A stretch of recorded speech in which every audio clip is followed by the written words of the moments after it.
প্রিয় দর্শক শ্রোতা, আপনি দেখছেন রেডিও মহানন্দা ৯৮.৮ FM। শুরু হলো আদিবাসীদের জীবনমান উন্নয়নে ৭ পর্বের ধারাবাহিক বিশেষ অনুষ্ঠান সেতু বন্ধন। আজকে দেখবেন এই অনুষ্ঠানের সপ্তম এবং শেষ পর্ব, promoting the voice of plainland ethnic minorities in civic space through community media শীর্ষক প্রকল্পের আওতায় সমতলের ক্ষুদ্র নৃগোষ্ঠীকে ক্ষমতায়ন, তাদের জীবন জীবিকা বৃদ্ধি, সংস্কৃতি সংরক্ষণ, কমিউনিটি মিডিয়ার সাথে আদিবাসীদের অন্তর্ভুক্তির বিষয়টিকে নিশ্চিতকরণের উদ্দেশ্যেই এই সেতুবন্ধন অনুষ্ঠানটি। আমাদের আজকের বিষয় নাচলের আদিবাসী জনগোষ্ঠীদের নিরাপদ স্যানিটেশন এবং পয় নিষ্কাশনের ব্যবস্থা নিশ্চিতে করণীয়। অনুষ্ঠানটি ইউরোপীয় ইউনিয়ন, ফ্রি প্রেস আনলিমিটেড ও আর্টিকেল 19 এর আর্থিক সহায়তায় এবং গণমাধ্যম বিষয়ক উন্নয়ন সংগঠন সমষ্টি ফাউন্ডেশনের কারিগরি সহায়তায় আয়োজন করেছে community radio radio Mahananda ৯৮.৮ FM। আমরা নাচলের আদিবাসী জনগোষ্ঠীদের পয় নিষ্কাশনের ব্যবস্থা নিয়ে একটি ভিডিও তথ্যচিত্র উপস্থাপন করব, আর সেই প্রতিবেদনটি শোনার পরে আমরা চলে যাব কমিউনিটি সংলাপ পর্বে। চাঁপাইনবাবগঞ্জ জেলার নাচল উপজেলায় বেশ কয়েকটি আদিবাসী অধ্যুষিত গ্রাম রয়েছে, আর এইসব গ্রামে বেশ কয়েকটি আদিবাসী সম্প্রদায়ের মানুষেরও বসবাস। সরেজমিনে নাচলের কয়েকটি এলাকা ঘুরে এবং সেখানকার নারীদের সাথে কথা বলে জানা গেছে তাদের নেই ভালো স্যানিটেশনের সুব্যবস্থা। অনেক সময় সেখানকার মেয়ে ও শিশুদের খোলা জায়গায় গিয়ে মলমূত্র ত্যাগ করতে হয়, যা সত্যি ভয়ঙ্কর ও বিব্রতকর। এছাড়াও তারা বলেন গ্রামের ১০ থেকে ১৫টি টিউবওয়েলের সবকটি অকেজো হয়ে পড়ে রয়েছে। অপরদিকে নাচল উপজেলার নেজামপুর ইউনিয়নের আরও একটি আদিবাসী অধ্যুষিত গ্রাম কামারজগদইল। এই গ্রামে ২৫ থেকে ২৬টি পরিবারে প্রায় ১০০ জন আদিবাসী সাঁওতাল মানুষের বসবাস।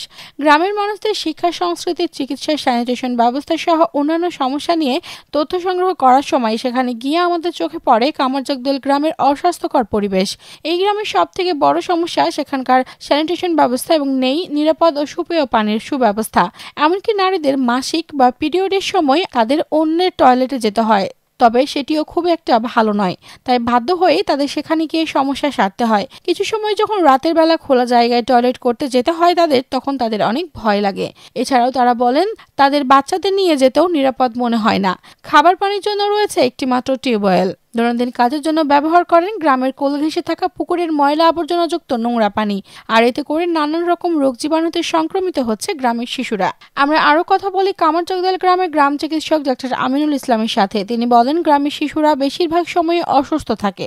স্বাস্থ্যসম্মত পায়খানা না থাকার কারণে এরা খোলামেলা জায়গায় অনেক সময় পায়খানা প্রস্রাব করে, যা এখানকার বয়োবৃদ্ধ থেকে শুরু করে সকল বয়সী মানুষ এবং শিশুদের জন্য ভয়াবহ ঝুঁকির কারণ। তাই এখানকার আদিবাসী জনগোষ্ঠীর মানুষ তাদের জন্য পরিষ্কার পানি, পয় নিষ্কাশন এবং হাইজিন বা স্বাস্থ্যবিধির প্রাপ্যতা নিশ্চিত করার ক্ষেত্রে সেসব এলাকায় তাদের এলাকায় পরিষেবাগুলো পৌঁছার উপর অগ্রাধিকার দেওয়ার জন্য অনুরোধ জানান।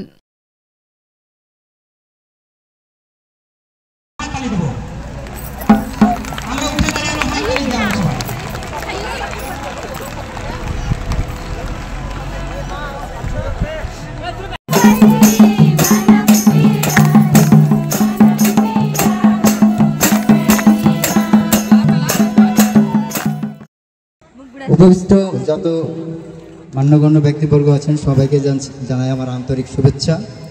আমি কমিউনিটি সংলাপ সেতুবন্ধন নাচলে আদিবাসীদের জনগোষ্ঠীর বিভিন্ন সমস্যার চিহ্নিতকরণ এবং সেসব সমস্যার সমাধানে করণীয়। আপনারা নিশ্চয়ই অবগত আছেন গত ১ জুন মহানন্দা ৯৮.৮ FM জেলার কমিউনিটিকে বিভিন্ন সময়ে বিভিন্ন বিষয়ে সচেতনতা বৃদ্ধির লক্ষ্যে বিষয়ভিত্তিক অনুষ্ঠান সম্প্রচার করে আসছে, যা প্রতিদিন বিকাল ৩টা থেকে রাত্রি ১টা পর্যন্ত সম্প্রচারিত হয়।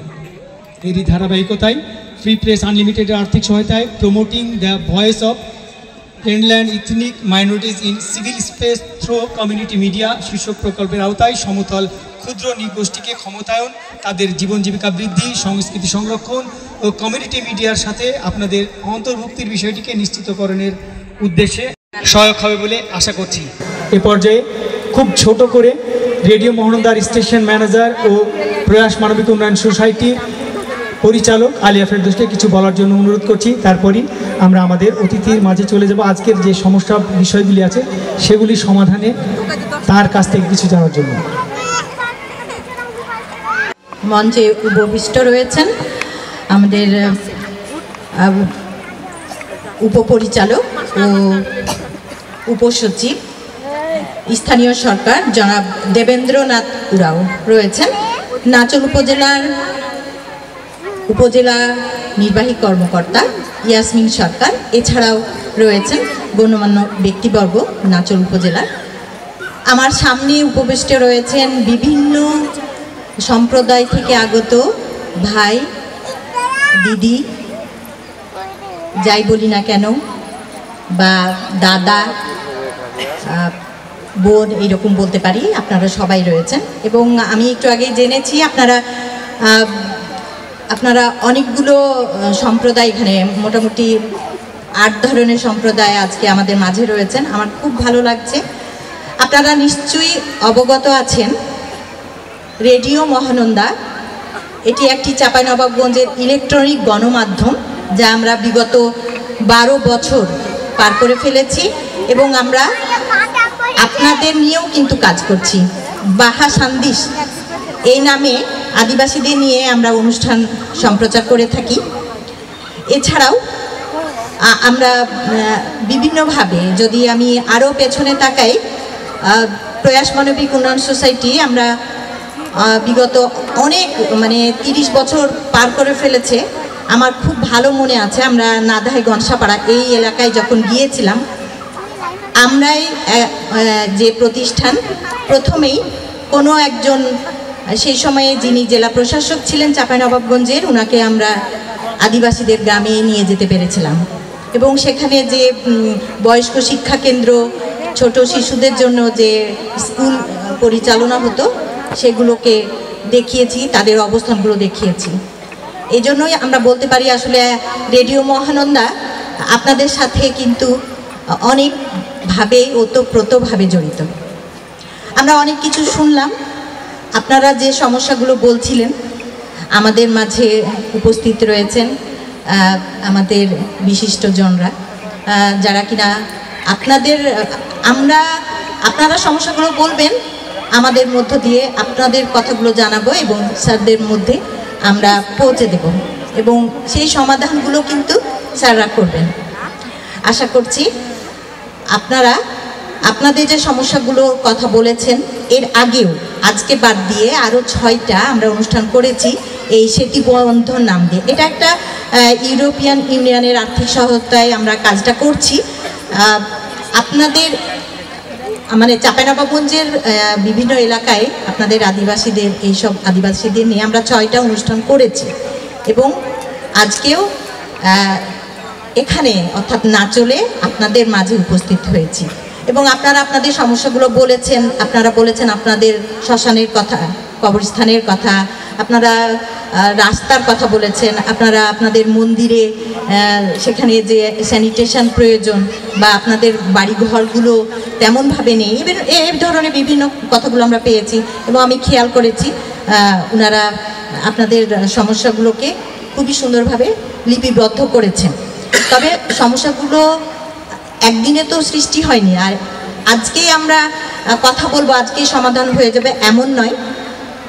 ইনশাল্লাহ আমি আশা করছি আগামীতে আমরা নিশ্চয়ই এই ধরনের সমাধানগুলো আমরা করতে পারবো। এর আগেও কিন্তু আমরা এর ধারাবাহিকতা বলতে পারি যে আমরা বেশ কিছু ছাত্রছাত্রীকে তাদেরকে সাইকেল দেওয়া হয়েছিল, যে স্কুল অনেক দূরে, প্রাথমিক শিক্ষা বা উচ্চশিক্ষার জন্য তারা যেতে পারছে না, সেখানে কিন্তু আমরা সাইকেল দিয়ে তাদের উৎসাহিত করেছি। তারা যাচ্ছেন, তাদের পরে তারা এখন বড় হয়ে গেছে, তখন কয়েক বছর হয়ে গেল যখন তার ভাই বোনরা সেটা ব্যবহার করছে। এই ধরনের কাজগুলো আমরা করছি। আর আমি বলতে চাই এটুকুই যে আপনারা আমাদের সাথে ছিলেন, আপনারা আগামীতেও আমাদের সাথে থাকবেন এবং রেডিও মহানন্দা বিকেল 3টা থেকে রাত 1টা পর্যন্ত চলে। এছাড়াও আপনারা অনলাইনে 24 ঘন্টা কিন্তু পৃথিবীর যে কোনো জায়গা থেকে আমাদের শুনতে পারেন। আর আমরা এটুকু বলতে পারি যে আমাদের খুব ভালো লাগে যখন দুবাই থেকে, যখন সিঙ্গাপুর থেকে, আরও অনেক দেশ থেকে চাঁপাইনবাবগঞ্জের ভাই বোনেরা তারা চাঁপাইনবাবগঞ্জের ভাষায় কথা শুনবেন বলে আমাদের কাছে ফোন কল আসে, আমাদের কাছে SMS করেন, তারা আমাদেরকে কমেন্টস করেন, এই জন্য আমাদের কাছে খুবই ভালো লাগে। তো আমরা এভাবেই আপনাদের পাশে থাকতে চাই। আমরা কথা শুনবো, অতিথিরা রয়েছেন, আপনাদেরকে আমাদের পক্ষ থেকে, রেডিও মহানন্দার পক্ষ থেকে অনেক অনেক আবারও শুভেচ্ছা। ধন্যবাদ। ধন্যবাদ রেডিও মহানন্দা স্টেশন ম্যানেজার ও পরিচালক প্রয়াস মানবিক উন্নয়ন সোসাইটি আলিয়া ফেরদৌসকে। আপনাদের নবান্ন উৎসব, সেই সাথে নাচলের আদিবাসী জনগোষ্ঠীর বিভিন্ন সমস্যার চিহ্নিতকরণ এবং সেসব সমাধানে করণীয়র জন্য আজকে আমাদের মাঝে আজ উপস্থিত আছেন দেবেন্দ্রনাথ ওরাও উপপরিচালক, উপসচিব স্থানীয় সরকার চাঁপাইনবাবগঞ্জ, আর উপস্থিত আছেন নীলফার সরকার উপজেলা নির্বাহী অফিসার নাচল চাঁপাইনবাবগঞ্জ, এছাড়া অন্যান্য নেতৃবৃন্দরা আছেন। আমরা এখন চলে যাব আপনাদের কাছে, কারণ আজকে যারা আপনাদের জন্য আপনাদের মাঝে উপস্থিত হয়েছেন তার পুরো বিষয়টি আপনাদের হাতে ছেড়ে দেব। আজকে আমি প্রথমে আপনাদের কাছে যাব যে আপনাদের বিভিন্ন সমস্যা এবং সেই সমস্যা সমাধানে করণীয় বিষয় নিয়ে উদ্যোগ গ্রহণ করবেন আমাদের আজকের অতিথি। তো আপনারা কে কোথা থেকে, যেহেতু আমরা 6টি আদিবাসী লিড করছেন, এখান থেকে 6 জন লিডার আছেন, তারা তাদের সমস্যা চিহ্নিতকরণ এবং সমস্যাগুলি নিয়ে কথা বলবেন। আমি অনুরোধ করব একটু হাত তুলবেন, কে কথা বলতে চান। প্রথমে একটু হাত তুলবেন, কে কথা বলতে চান। জি, একটু মাইক্রোফোনটা পৌঁছে দিতে হবে ওখানে, একটু সংক্ষেপ করতে হবে, আমরা এমনি সময়ের প্রায় 30 মিনিট পেছনে আছি। সকলের প্রতি সালাম এবং শুভেচ্ছা জানাচ্ছি। জোহার, গোড় লাগি। প্রথমে আমি গ্রাম উন্নয়ন কমিটির সকল নেতৃবৃন্দদের ধন্যবাদ জানাই এবং কৃতজ্ঞতা প্রকাশ করছি। সেই সাথে SIL ইন্টারন্যাশনাল বাংলাদেশ সংস্থায় কর্মরত দাদাদের এবং দিদিদের, মুন্ডা সম্প্রদায় থেকে বলছি। আমাদের দীর্ঘদিন ধরে আমাদের এই উপজেলায় বসবাস করে আসছি, আমরা কিছু সমস্যার সম্মুখীন হয়েছি।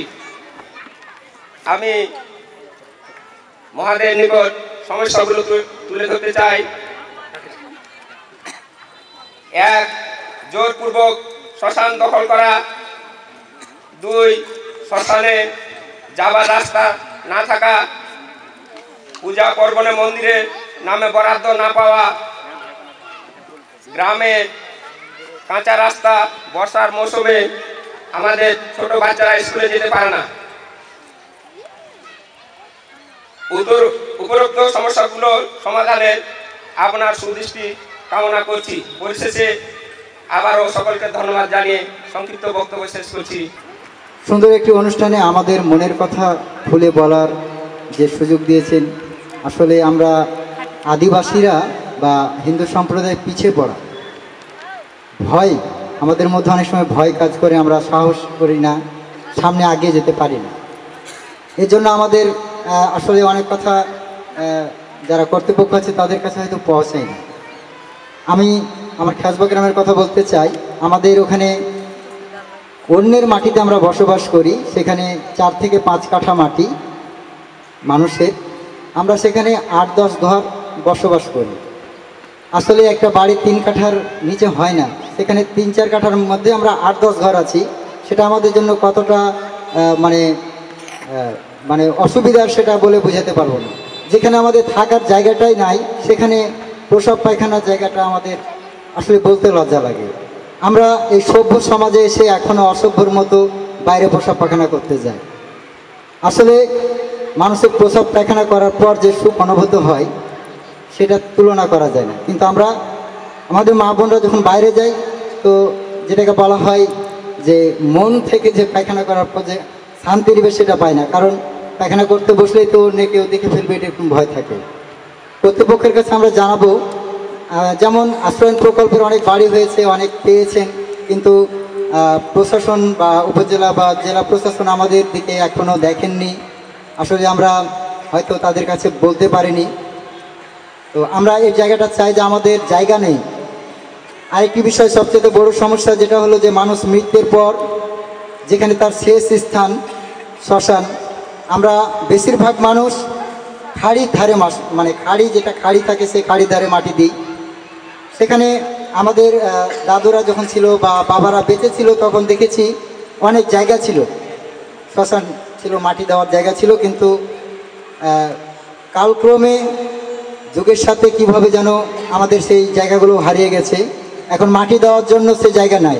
এক বছর যদি মাটি দিয়ে আসি, পরের বছর দেখি যে ওই জায়গাটা ভেঙে পানির সাথে তলিয়ে গেছে, বা আমরা যে কবরটা দিয়ে আসি আমরা স্মৃতি হিসাবে যখন একবার দেখতে যাই, আমরা আশীর্বাদের জন্য যখন যাই তখন আর খুঁজে পাই না। তো আমাদের এই সমস্যাগুলো নজরে নিয়ে আমাদের একটু আমাদেরকে ভালোভাবে মানে বেঁচে থাকার বা টিকে থাকার আশ্বাস দিবেন এবং সে বিষয়ে কাজ করবেন, সে অনুরোধ জানাচ্ছি। ধন্যবাদ। আমি সিলভিয়া হেমব্রম। জমি জমা ছিল, কিন্তু দুঃখজনক হলেও যে বর্তমানে আমরা অধিকাংশই নিঃস্ব ও ভূমিহীন, ফলে আমরা বিভিন্ন সমস্যার মধ্য দিয়ে দিন অতিপাত করছি। যেমন আমাদের দৈনন্দিন পূজা অর্চনা করার জন্য গ্রামে বহু কষ্টে গির্জাঘর বসতভিটা থেকে উচ্ছেদের জন্য ও আদিবাসীরা আমাদের হুমকি দিয়ে যাচ্ছে। কবরস্থান কাটতে কাটতে ও আদিবাসীরা দখল করে নিচ্ছে। উপরোক্ত সমস্যা সমাধানে আপনার সুদৃষ্টি কামনা করছি। পরিশেষে আবারও সকলকে ধন্যবাদ জানিয়ে আমার সংক্ষিপ্ত বক্তব্য শেষ করছি। ধন্যবাদ। আমাদের সমাজের যে মূল সমস্যাটা যেটা আমার কাছে বেশি মনে হয় সেটা হচ্ছে আমাদের সমাজ যে বাণিজ্যিকভাবে মদ তৈরি করে এবং বিক্রি করে এবং সব সময় তারা নেশাগ্রস্ত থাকে। এটা প্রথম সমস্যা। আর দ্বিতীয় সমস্যাটা হচ্ছে আমাদের পানীয় জলের সমস্যা। আর হচ্ছে তৃতীয় হচ্ছে গিয়ে আমাদের ছেলেমেয়েরা, বিশেষ করে আদিবাসী ছেলেমেয়েরা আর্থিক কারণে অনেক সময় পড়াশোনা থেকে ঝরে পড়ছে। ধন্যবাদ সবাইকে। কসবাগ্রাম থেকে এসেছি, মাহাতো সমাজ থেকে, সম্প্রদায় থেকে। আমাদের রাস্তাঘাট একবারই বর্ষার সময় রাস্তাঘাটে চলাফেরা করা একবারই সম্ভব না। আমাদের মন্দির আছে, মন্দিরে অচলতার কারণের জন্য আমরা সংস্কার করতে পারছি না। আমাদের কোনো শ্মশান নেই। আমাদের বলুন, নির্ভয় বলুন, নির্ভয় বলুন। আপনি আপনার সমস্যা, আপনার এলাকার সমস্যা নির্ভয় বলুন। আমাদের মন্দিরের অচলতার কারণে আপনার ভাষায় বলুন, আপনার কাছে যেটা সহজ বোধ্য মনে হবে সেভাবে বলুন, গুছিয়ে বলতে হবে না।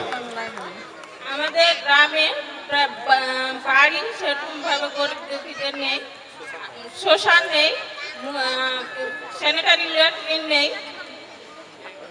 বলতে চাই যে আমাদের আদিবাসীকে উচ্চশিক্ষা শিক্ষিত হতে হবে, তাহলে আমরা হয়তো বা কিছুটা এগিয়ে আসতে পারবো, এটা আমি দীর্ঘ বিশ্বাস। আর আমাদের মাদক, এই যে মাদক আমাদের ছেলেরা বলে লয়, মেয়েরা বলে লয়, আমাদের আদিবাসীর ভিতরে প্রায় সব এরাই আমরা কি সেটা আনুষ্ঠানিকভাবে হোক আর যেভাবে এমনি সামাজিকভাবে হোক, যে কোনো অনুষ্ঠানে কি আমরা সেটা সচেতন করে রাখি, কিন্তু আসলে বাস্তব যে সেটা কোন আমাদের আদিকাল থেকে যেটা সেটা চলে আসছে, এটা বলে আমরা সেটা কাজ চালিয়ে যাই। কিন্তু এই জিনিসটা আমাদের এখনও সরকার আমাদের এই জিনিসটা নিয়ে পদক্ষেপ নিচ্ছে কঠোরভাবে, তারপরও আমাদের সমাজে এই কঠোরভাবে যে নিচ্ছে প্রশাসনরা, সেটা তো আসলে বাস্তবায়ন কাজ করছে না। আমি এই দৃষ্টিটা এখনো আমার চোখে পড়ে না যে আমার স্বামী খাচ্ছে, আমার ভাই খাচ্ছে, আমার দাদা খাচ্ছে, কিন্তু কথা হচ্ছে সেটা বাস্তব তার প্রশাসনের লোক দেখছে, অথচ উচ্ছেদ হচ্ছে না কেন? আমি এই প্রশ্নটা আমার। ধন্যবাদ। হচ্ছে জোরপূর্বক আমাদের শ্মশান ঘাট দখল এবং শ্মশান ঘাটের মানে সেরকম রাস্তা না থাকা, রাস্তা কেটে নেওয়া, মহাদান নিকট, এগুলো যেন আমাদের মানে সমস্যাগুলো সমাধান করে দেন। আমি রানীদিঘি থেকে বলছি। আমরা কিছু সংখ্যক লোক রানীদিঘি পাহাড়ে বসবাস করছি, কিন্তু আমাদের বাড়ির জায়গাটা বন্দোবস্ত করা নাই। আর আমরা যখন বন্দোবস্ত করতে যাচ্ছি, ডাক নাম্বার নিয়ে যাচ্ছি, তখন বলছে যে এই জায়গা জল কর, বন্দোবস্ত করা যাবে না। আর আমাদের দিঘির উত্তর পাশে কিছু সংখ্যক আছি, 3 বাড়ি মুসলিম আছে আর 3 বাড়ি আমরা আদিবাসী আছি, কিন্তু 3 বাড়িতে ওরা টিসিবি তারপরে এই চালের কার্ড পায়, কিন্তু আমরা 3 বাড়ি একটা কার্ডও পাই না। আর এই যে আপনারা বলছেন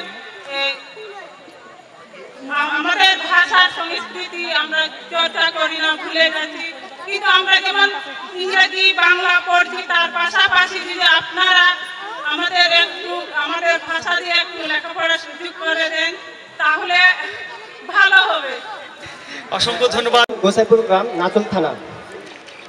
তো আমরা প্রতি বৃহস্পতিবারে একটা কীর্তন করি, মানে আমাদের সম্প্রদায়ে যেসব আচার আচরণ কীর্তন হয় সেসব কীর্তন করি। তো কীর্তনে প্রায় 50 থেকে 60 জন লোক হয়। তো ওখানে খাবারের কিছু ব্যবস্থা করা হয় প্রতি বৃহস্পতিবারে। তো ওখানে পানির ব্যবস্থাটা নাই আর কি, তারপরে টয়লেটের ব্যবস্থা নাই। যে ওখানে 50 জন যাবে, তো 50 জন মধ্যে না হলেও 30 জনের টয়লেটে লাগবেই। তাও টয়লেট করার কোনো ব্যবস্থা নাই সেখানে নিয়মিত।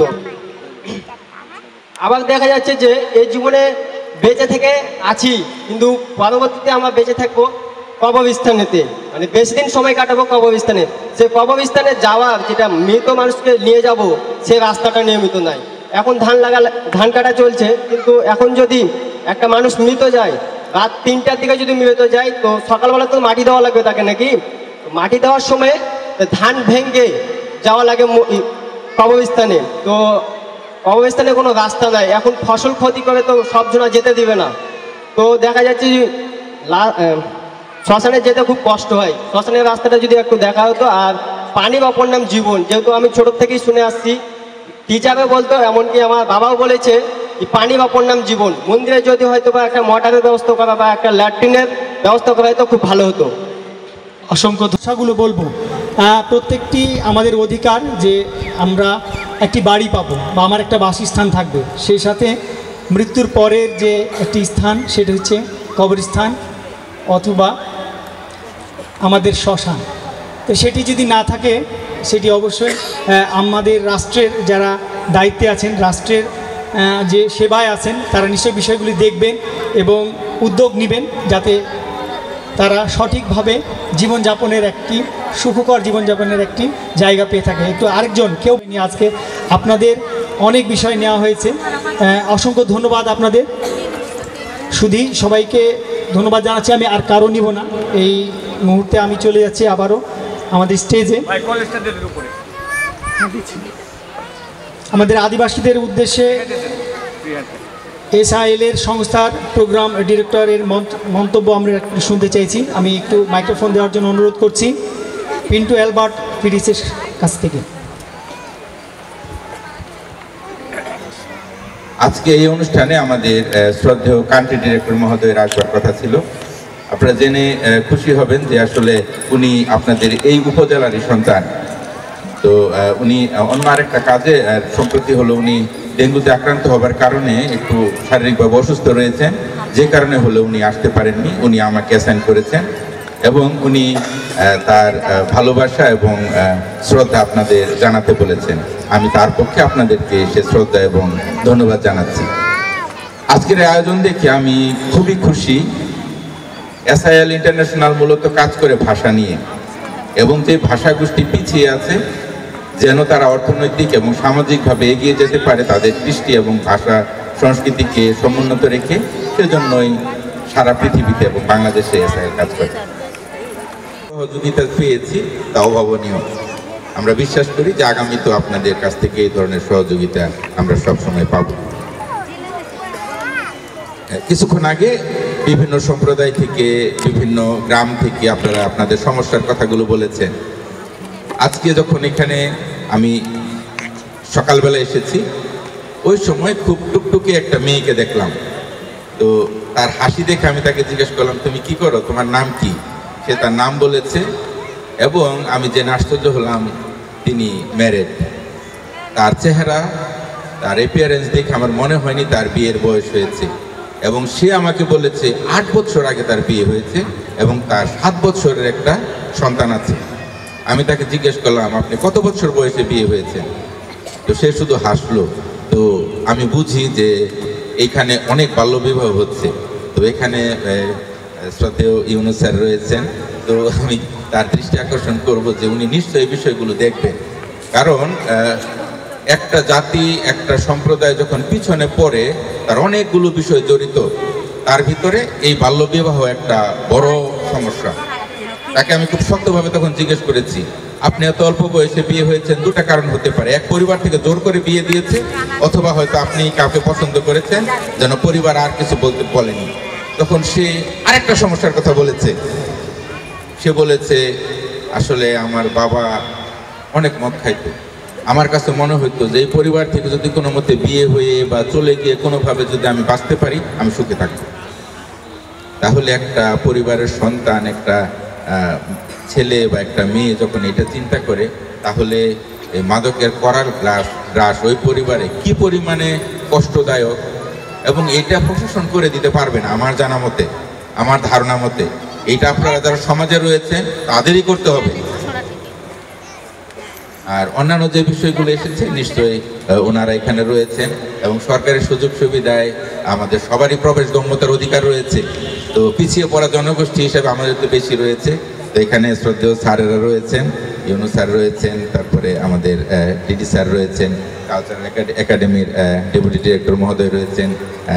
আপনারা হলো নিশ্চয়ই এই বিষয়গুলো গুরুত্বপূর্ণভাবে দেখবেন এবং এই বিষয়গুলোর আশু সমাধান হবে।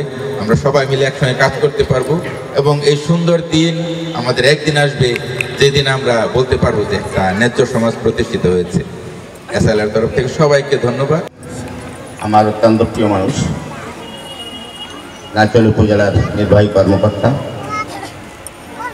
অন্যান্য অতিথিবৃন্দ, সবার প্রতি রইল আমার সালাম শ্রেণীমত নমস্কার।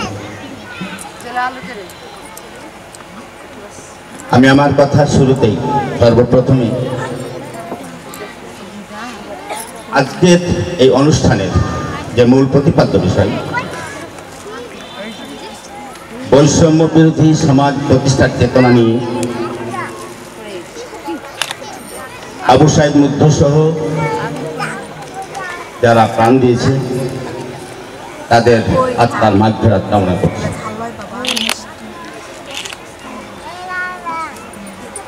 এখানে আজকের অনুষ্ঠানে আগত বিভিন্ন আমার চোখের সামনে অনেক কিছু ভেসে উঠে, বিশেষ করে আদিবাসী সম্প্রদায়কে নিয়ে, ক্ষুদ্র নৃগোষ্ঠী নিয়ে। আমরা জানি সরকারের একটি উপবৃত্তি প্রকল্প রয়েছে, যেখানে হিন্দু, মুসলমান, বৌদ্ধ, খ্রিস্টান সবার সুযোগ সুবিধা থাকে। ক্ষুদ্র নৃগোষ্ঠীর উপর স্পেশাল সরকারের একটি প্রোগ্রাম আছে। আমার মনে হয় আমার ইমন মহোদয় ভালো বলতে পারবেন। মাসখানেক আগেই আমার কলেজ থেকেই 6 জন আদিবাসী ছেলে এবং মেয়ে, তারা 9,500 টাকা করে পেয়েছে। ওরাই আবার উপবৃত্তি প্রকল্পেরও সুযোগ সুবিধা পাবে। আমি যে কথাটা বলতে চাচ্ছি, অতীতে আমরা অনেক কিছু দেখেছি, বর্তমানে আমরা যেটা লক্ষ্য করছি, আপনাদের সুযোগ সুবিধাগুলোকে আপনারা যদি কাজে লাগান, আপনারা কোনো অংশে পিছিয়ে থাকবেন না।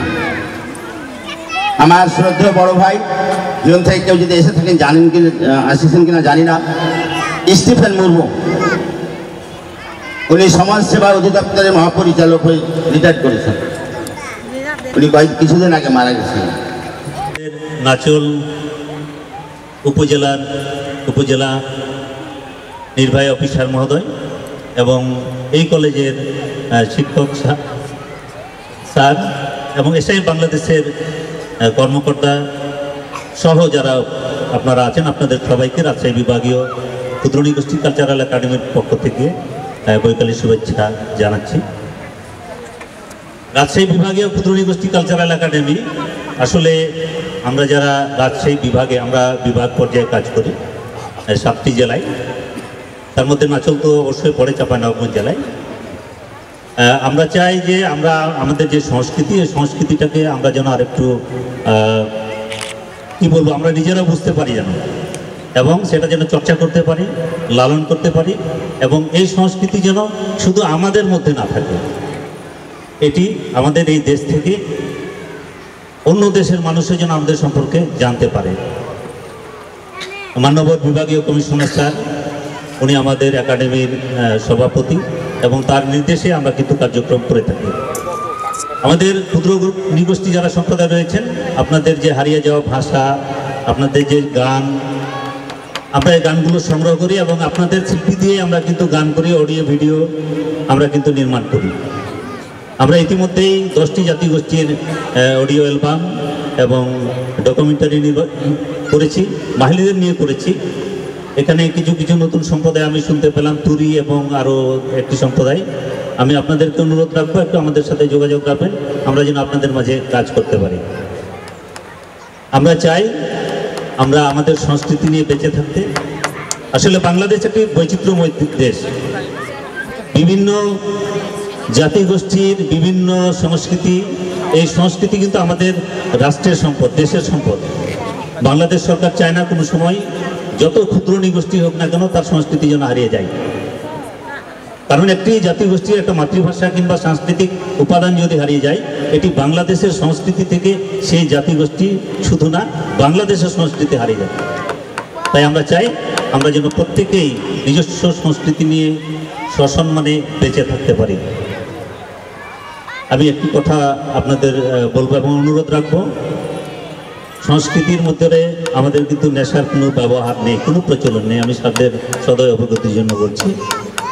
এটি যেভাবে হোক আমাদের সংস্কৃতিতে ঢুকে গেছে এবং আমাদের অন্যরা বলেন যে না, আদিবাসীরা, সাঁওতালরা, পাহাড়িয়ারা, মুন্ডারা এরা তো মদ খায়। আমাদের সংস্কৃতিতে নেশার কোনো ব্যবহার নেই। যদি তাই হয় আমরা যেন নেশাকে না বলি এবং বিভিন্ন উৎসব পার্বণে আমরা যেন নেশার ব্যবহার না করি। এখানে অনেক মুসলিম ভাইরা আছেন, বলতে দ্বিধা নেই, যখন ওনাদের ঈদ কিংবা অন্য কোনো উৎসব হয় ওনারা কিন্তু সুন্দর খাবার আয়োজন করেন। আর আমাদের আদিবাসী সমাজে যখন বিয়ে হয় কিংবা কোনো উৎসব হয়, বাড়ির পাশ দিয়ে আপনি হেঁটে যেতে পারবেন না যদি আপনি মদ না খান। গন্ধে আপনাকে নাক ধরতে হবে। ভাই, মদ খেলে তো আপনার শরীর থেকে গন্ধ বেরোবে, আপনি আপনার কাপড় চোপড় নষ্ট করে ফেলবেন, আপনার চেহারা ছরত নষ্ট হয়ে যাবে, আপনার পরিবেশ বিনষ্ট হয়ে যাবে। আপনি মদ খাবেন কেন? ভালো জিনিস খেতে শিখি না কেন? এখন কি আমরা বোতাম ফোন ব্যবহার করি না? সবাই কিন্তু যতই গরিব হোক স্মার্টফোন ব্যবহারে আমরা আসক্ত। তাহলে এই স্মার্টফোনের যে ভালোটা আমরা বুঝতে পারতেছি, তো মদ খাওয়ার খারাপ দিকটা বুঝে আমরা ভালো কিছু কেন খাচ্ছি না? আমি এবারে চলে যাব আমাদের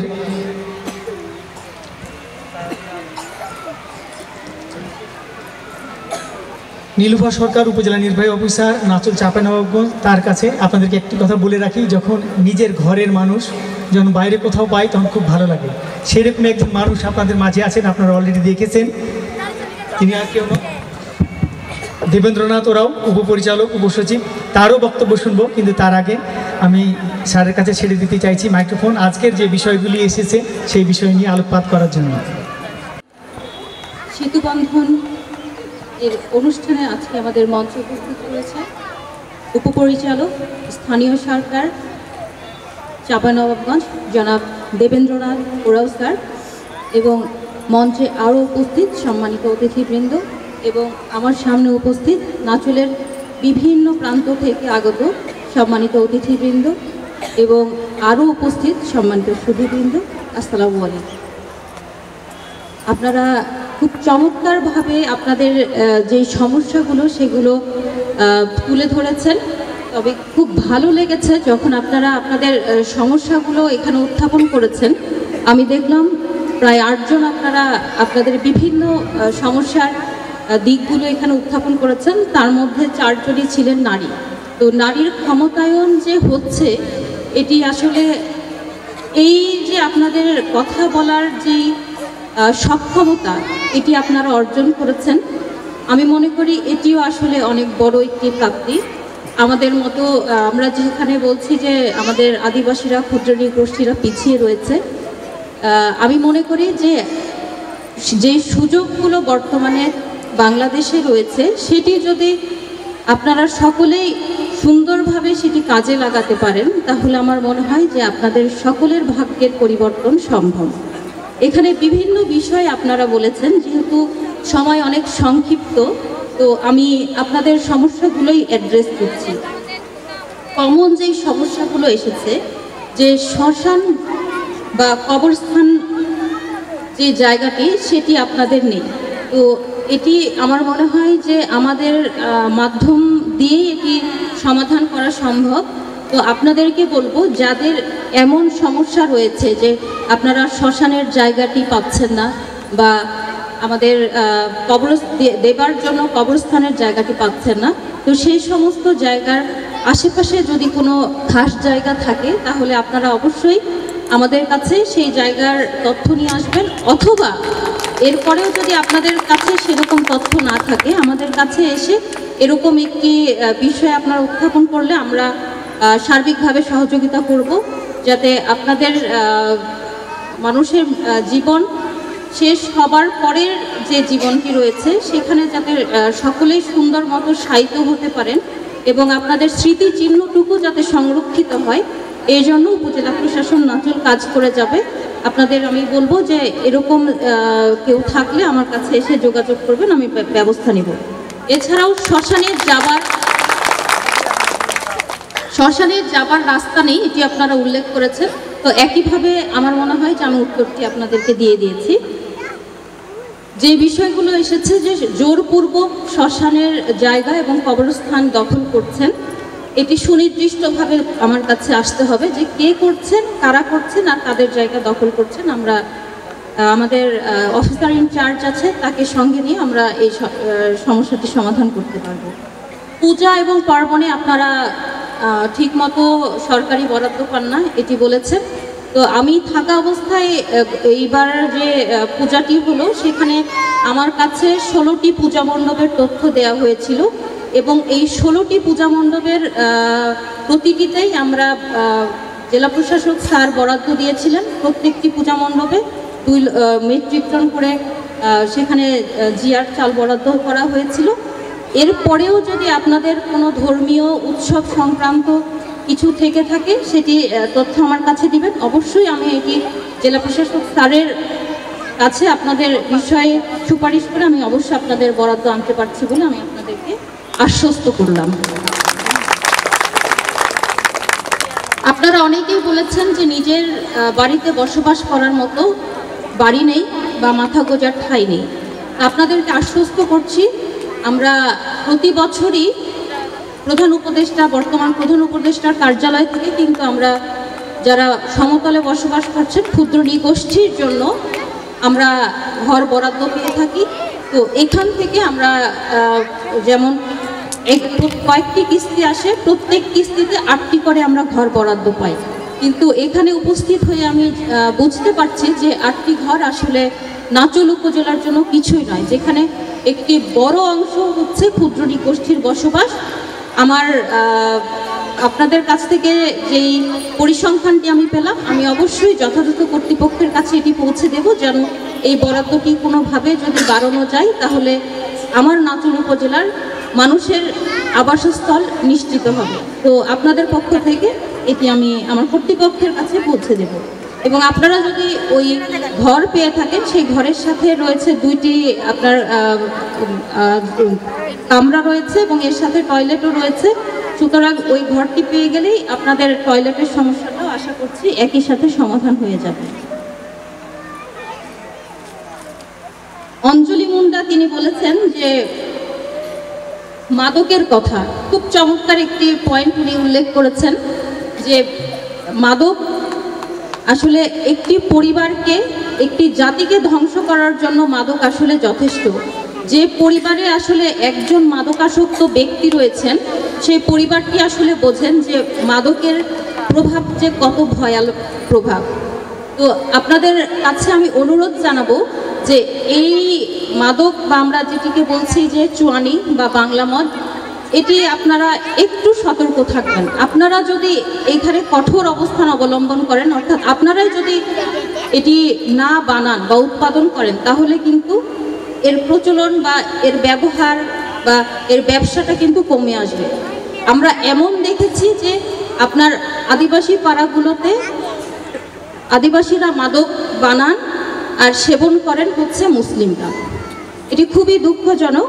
তো এখানে আমার মনে হয়েছে যে প্রশাসন কাজ করছে না, আপনারা দুই একজন উল্লেখ করছেন, কিন্তু আপনাদেরকে বলতে চাই যে আমাদের এই যেই মোবাইল কোর্ট বা আমাদের যে আইনি পদক্ষেপ সেগুলো কিন্তু চলমান রয়েছে এবং আমরা খুব মানে আমি নিজে খুব ব্যথিত হই যখন দেখি যে এরকম একটি খুব চমৎকার সুন্দর পরিবার তারা এরকম মাদক উৎপাদন করছেন এবং অন্য একটি পরিবারের সন্তানেরা বা পরিবারের সদস্যরা এসে মাদক সেবন করছে। তো আমি আপনাদের কাছে অনুরোধ জানাবো যে আপনারা এর উৎপাদনটা কমিয়ে দিলেই আমার মনে হয় অনেকাংশে আমরা এই যে মাদকের যে কথাটা বলছি এই সেবনটা অনেকাংশেই কমে আসবে। সেক্ষেত্রে আমাদের সকলকেই অগ্রণী ভূমিকা পালন করতে হবে। আপনারা যেমন সেটি উৎপাদন করবেন না, আপনারা না উৎপাদন করলে সেটি ব্যবসা হবে না, মানুষ ক্রয় করবে না এবং সেবন করবে না।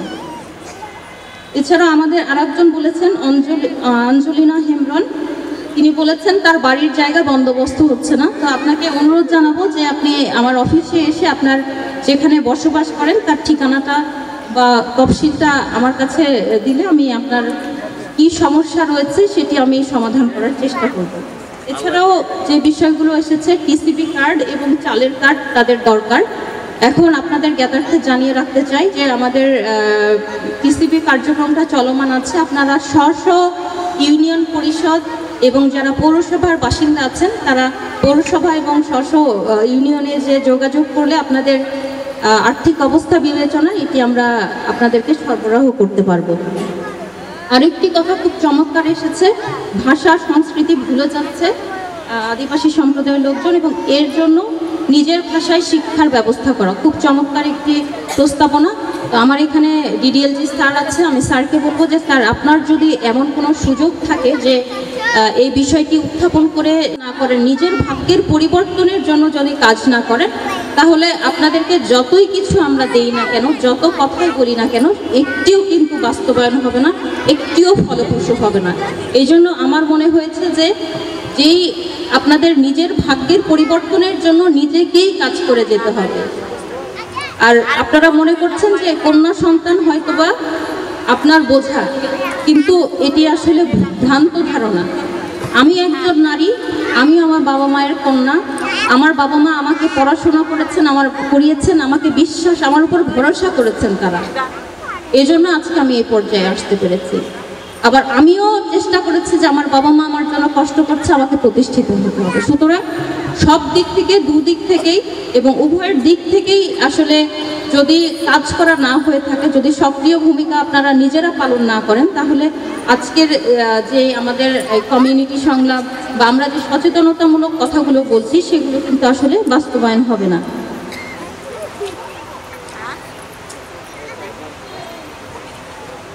আর যে বিষয়গুলো আমাদের এসেছে মন্দির সংস্কার,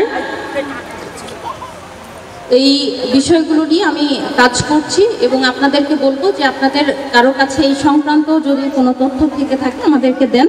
আমাদের চলমান কাজ, উন্নয়নমূলক কাজগুলো অব্যাহত আছে, আপনারা এগুলো দিলে আমরা সেগুলো যাচাই বাছাই করে সেগুলোর সব কিছু সঠিক হলে আমরা আপনাদেরকে এই সুযোগগুলো দিতে পারবো।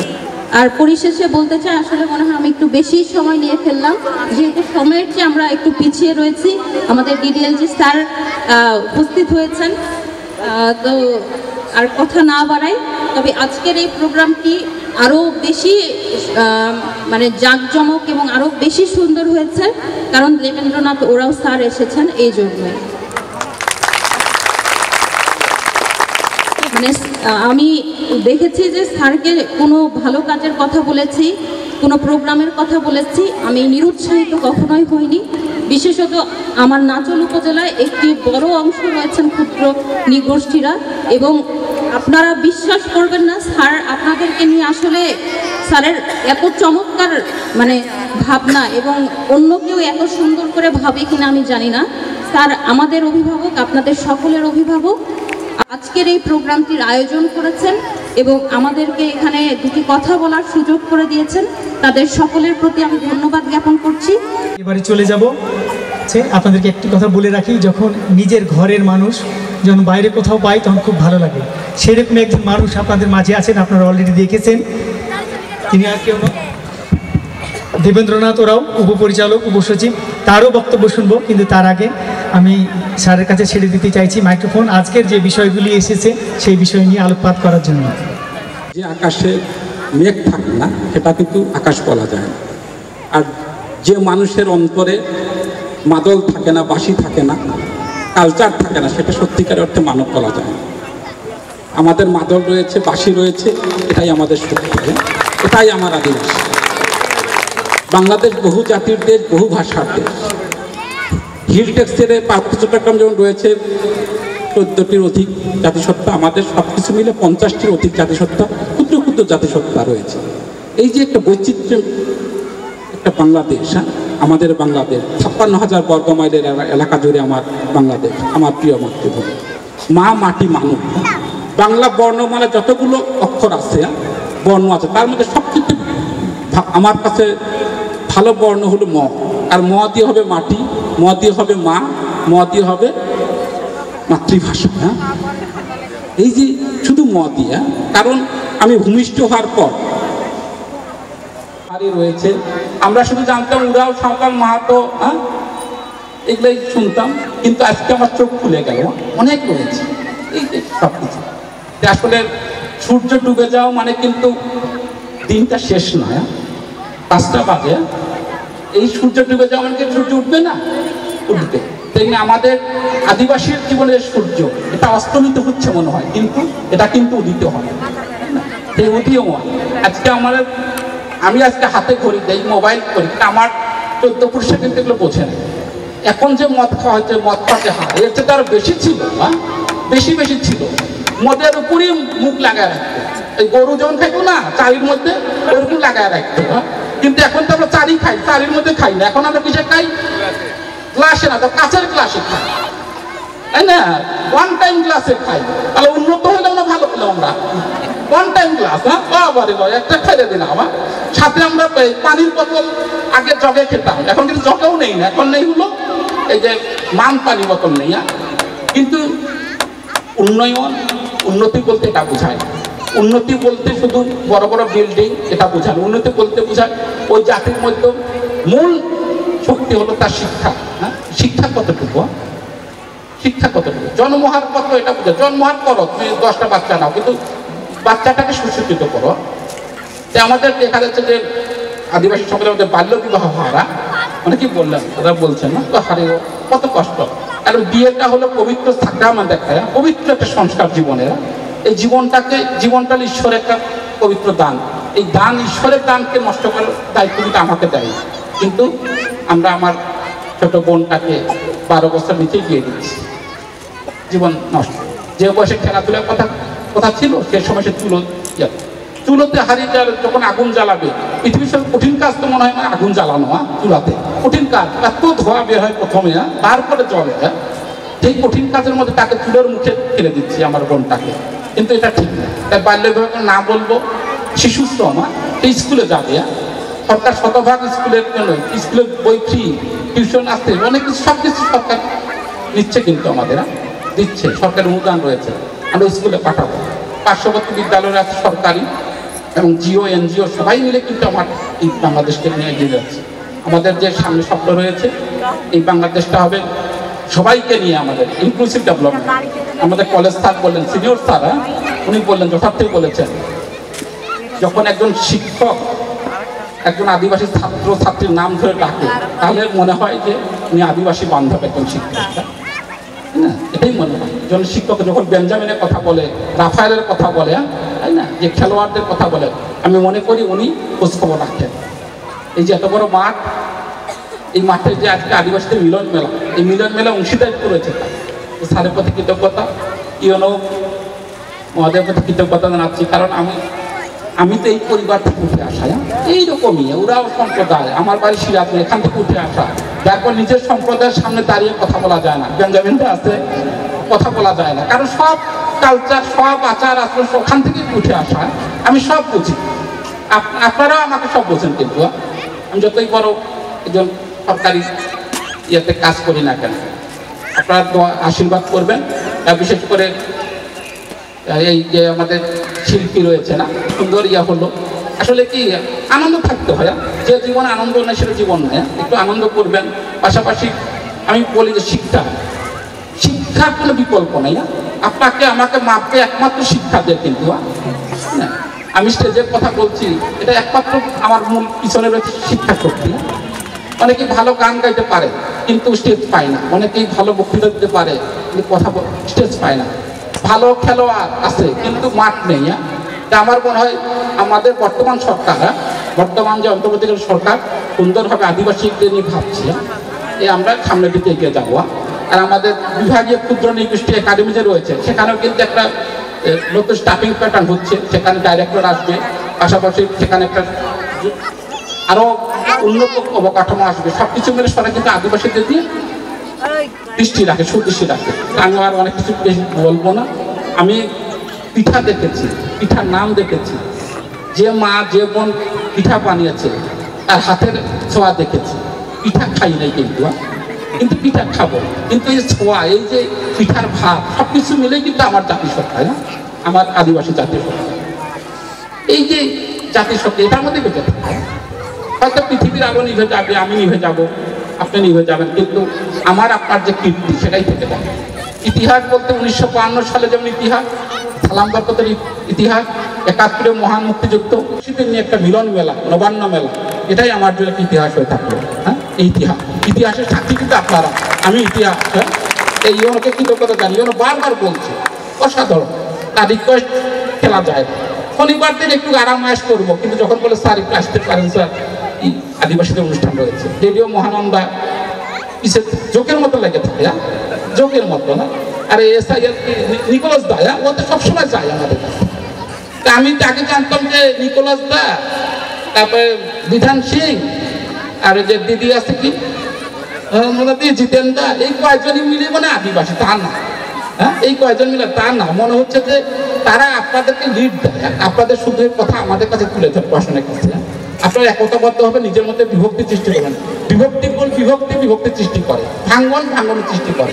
আপনারা একতাবদ্ধ হবেন। এই বর্তমান যুগে একতাই শক্তি হলো বড় শক্তি, একতাকে ধরে রাখবেন। শুভার জন্য শুভকামনা থাকলো, সবাই ভালো থাকবেন। ধন্যবাদ সবাইকে, ধন্যবাদ।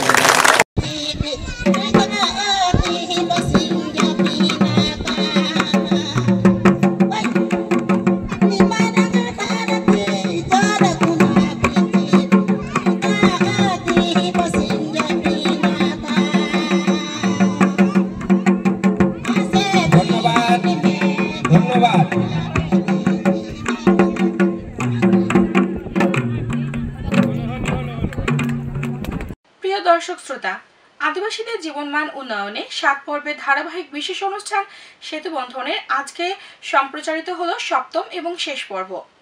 Promoting the voice of plainland ethnic minorities in civic space through community media শীর্ষক প্রকল্পের আওতায় সমতল ক্ষুদ্র নৃগোষ্ঠীকে ক্ষমতায়ন, তাদের জীবন জীবিকা বৃদ্ধি, সংস্কৃতি সংরক্ষণ ও কমিউনিটি মিডিয়ার সাথে আদিবাসীদের অন্তর্ভুক্তির বিষয়টিকে নিশ্চিতকরণের উদ্দেশ্যেই এই সেতুবন্ধন অনুষ্ঠানটি ইউরোপীয় ইউনিয়ন, ফ্রি প্রেস আনলিমিটেড ও আর্টিকেল 19 এর আর্থিক সহায়তায় এবং গণমাধ্যম বিষয়ক উন্নয়ন সংগঠন সমষ্টি ফাউন্ডেশনের কারিগরি সহায়তায় আয়োজন করেছে কমিউনিটি রেডিও মহানন্দা 98.8 FM। প্রিয় দর্শক শ্রোতা, শেষ করছি আমাদের আজকের আয়োজন। এতক্ষণ আমাদের সাথে থাকার জন্য ধন্যবাদ।